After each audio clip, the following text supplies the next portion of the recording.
একটা কাজ তুমি ঠিক করে করতে পারো না। শোনো,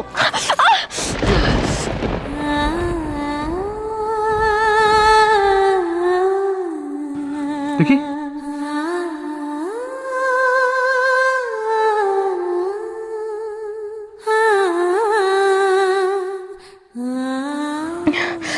কনক, তুমি না, আপনার অফিসে দেরি হয়ে যাবে, আপনি যান। চুপ করো, একটা কথা বলবে না তুমি। নিজেকে কি ভাবো? হ্যাঁ, আরেন মোমান, তোমার লাগে না? কষ্ট হয় না?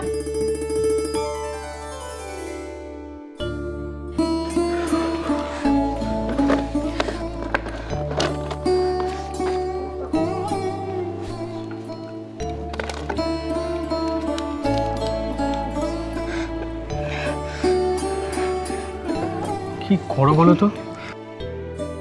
ভাগ্যি স্বল্পের উপর দিয়ে গেল, একটা বড় অ্যাক্সিডেন্ট হতে পারতো। এই ছুঁচ টুচ কত আনসেফ, তোমার কোনো ধারণা আছে?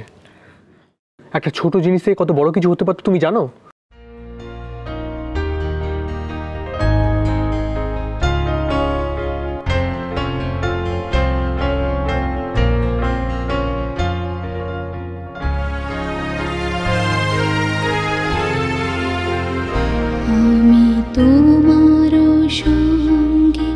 বিধেছি আমার প্রাণ সুরের বাঁধনে, তুমি জানো না আমি তোমারে পেয়েছি অজানা সাধনে, আমি তোমার সঙ্গে বিধেছি আমার প্রাণ সুরের বাঁধনে।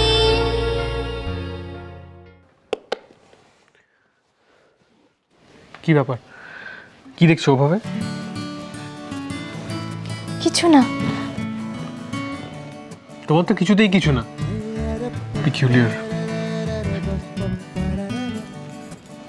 আপনার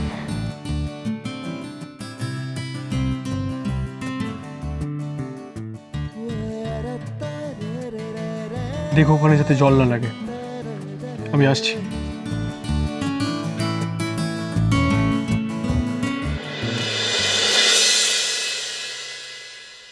কা দুঃখ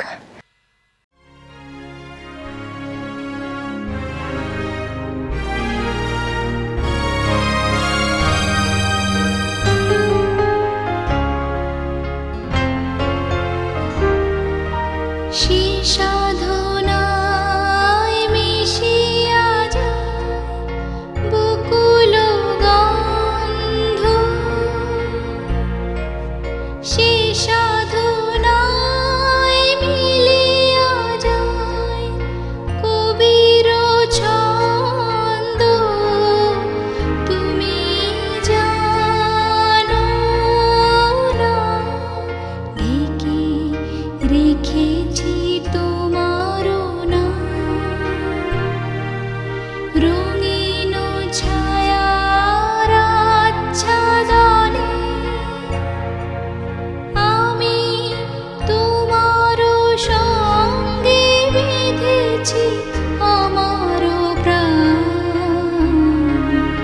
সুরের বাঁধনে।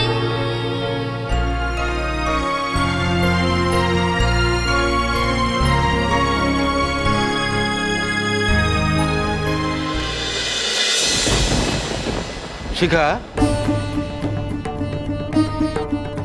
এই রে, এ আবার কখন এলো? আমার কথা কিছু শুনে ফেলেছে নাকি? তা সেই দিনই গেলেন কোথায় যার জন্য মিষ্টি আনতে গেলাম? আর তুমি বা তাহলে একা একা কি বলছিলে? কনকের নাম শুনলাম মনে হচ্ছে। কিছু আবার কি হয়েছে? বুড়োর কানটা দেখেছো? সব কথা না শুনতে পেলেও কনকের নামটা ঠিক শুনতে পেয়েছে। দূর, কনক আবার কি করবে? আমি এমনি মনে মনে বলছিলাম আর কি, সাত্তকীর যা কেটাধারী মিম সাহেব বান্ধবী, তাই ভাবছিলাম কনকটা তো ছেলে মানুষ, তাই সাত্তকীর বান্ধবীকে ডেকে ভয় ডর না পায়। কই দেখি মিষ্টি এনেছো? তা যা বলেছো, ওই মেয়েটির সাজ পোশাক দেখে তো আমি ভয় পেয়ে যাচ্ছিলাম। বাপরে বাপ, সত্যি তুমিও জানা?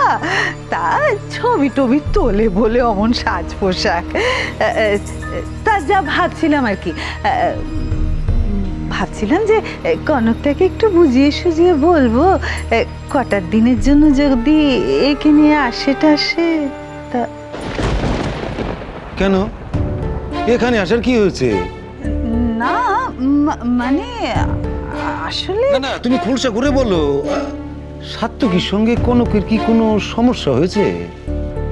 কি মুশকিল।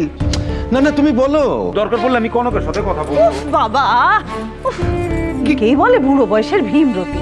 কেন যে তোমাকে এসব কথা বলতে গেলুম কে জানে। উফ, আরে কনককে তুমি এসব কথা বলতে গেলে ও লজ্জা পাবে না? হাজার হোক তুমি ওর মামা। তাই বললাম আমি বাড়িতে বসে থাকবো, আর মেয়েটা ওইদিকে কষ্ট পাবে। মেয়েটা কষ্ট পাবে কেন গো? শোনো না আমার কথা, শোনো, তোমার এত চিন্তা কিসের? আমি তো আছি গো, আমি তোমার শিখা, আমি সব সামলে নেব। তুমি চিন্তা করো না, বুঝেছো? নাও তুমি মিষ্টি মুখ করো দেখি। হ্যাঁ নাও এবার জল খাও, আমি সব সামলে নেব। এবার তো সামলাবই, আবার গুছিয়েও নেব। চৌধুরী গিন্নির খুব অহংকার না? দেখো আমি কি করে গুড়িয়ে ভেঙে দিই।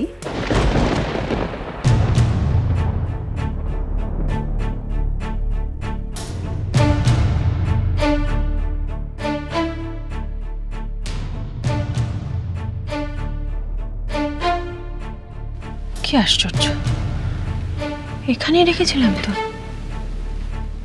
হ্যাঁ স্পষ্ট মনে আছে, এখানেই রেখেছিলাম।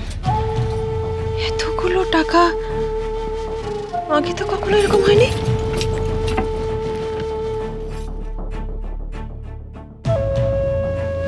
মাঝে কদিন খুঁজিনি, কিন্তু আমি জানতাম যে এখানেই থাকবে। কিন্তু গেল কোথায়? এখানে তো কিছুই নেই। হ্যাঁ রে ছোট, মালাকার বাবু তো অনেকক্ষণ ধরে অপেক্ষা করছেন তোর। এ কি রে, কি করছিস বলতো? দিদি ভাই, আমি অনেকগুলো টাকা রেখেছিলাম আলমারিতে, প্রায় তার মধ্যে থেকে অনেকটা টাকা, প্রায় 10 লক্ষ টাকা আমি পাচ্ছি না। সে আবার কি কথা? জানি না, বুঝতে পারছি না কোথায় গেল। সব হিসেবের টাকা এক জায়গায় দিয়ে তো রেখেছিলাম, কিন্তু এখন দেখছি নেই। তোর কাছ থেকে টাকা যাবে কোথায়? নিশ্চয়ই এখানে কোথাও পড়ে আছে, কোনা খামচিতে লুকিয়ে আছে। চল দেখি দুজনে মিলে। দিদি ভাই, তোমার মনে হচ্ছে এখানে কোথাও পড়ে থাকতে পারে টাকাটা? চল না একবার দেখি না, চল। দিদি ভাই নেই এখানে, আমি পুরোটা খুঁজেছি। কিন্তু তোর তো কখনো এরকম ভুল হয় না। হয় না তো, সেই জন্যই তো মনে হচ্ছে। কোথায় গেল টাকাগুলো?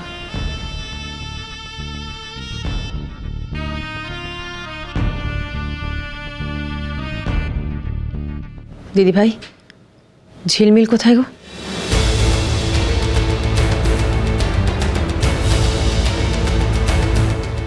ছোট,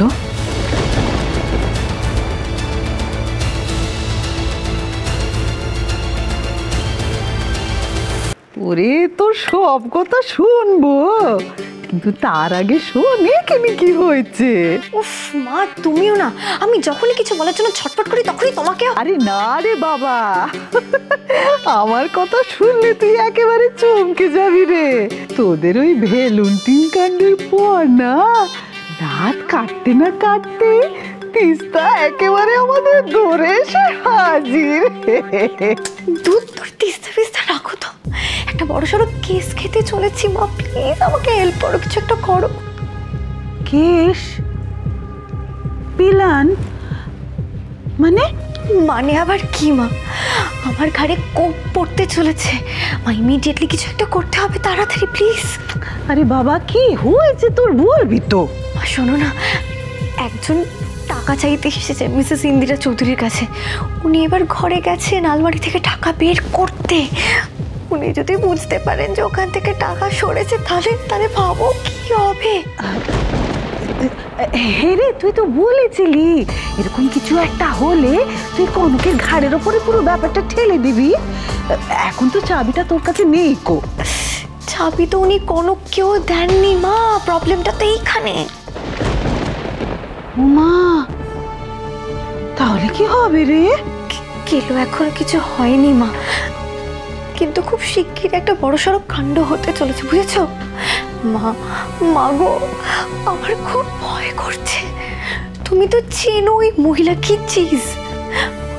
প্লিজ মা, কিছু একটা করো প্লিজ। ছুটে যা, গিয়ে আটকা, টুপি টাপা দিয়ে ব্যাপারটা অন্যদিকে ঠেলে দে না। আগের দিনে তো সে একই জিনিস করে আটকেছি, বারবার সেই একই জিনিস করে আমাকে সন্দেহ করবে না। তাছাড়া কত টাকা আছে আমি সেটাও তো জানি না। বান্ডিল দেখেছি আর খাবলা মেরে তুলে নিয়েছি। তাহলে আর কোনো চাপ নেই রে, ওই এক সমুদ্র টাকার মধ্যে থেকে 2-1 বালতি তুলে নিলে কেউ টেরটিও পাবে না কো।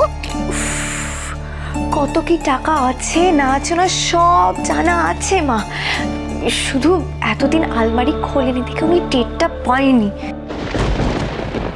কিন্তু একবার যদি আলমারি খোলে মা, তাহলে সব পোল খুলে যাবে। তাহলে কি হবে রে ঝিলমিল? সেই জন্যই তো আমি তোমাকে ফোন করেছি মা। মা তুমি শিগগিরই কোনো একটা উপায় বলো মা প্লিজ, নাহলে কি হবে তুমি বুঝতে পারছো? উনি তো আমাকে ঘর ধাক্কা দিয়ে বাড়ি থেকে বের করে দেবেন। ও মা কিছু বলো।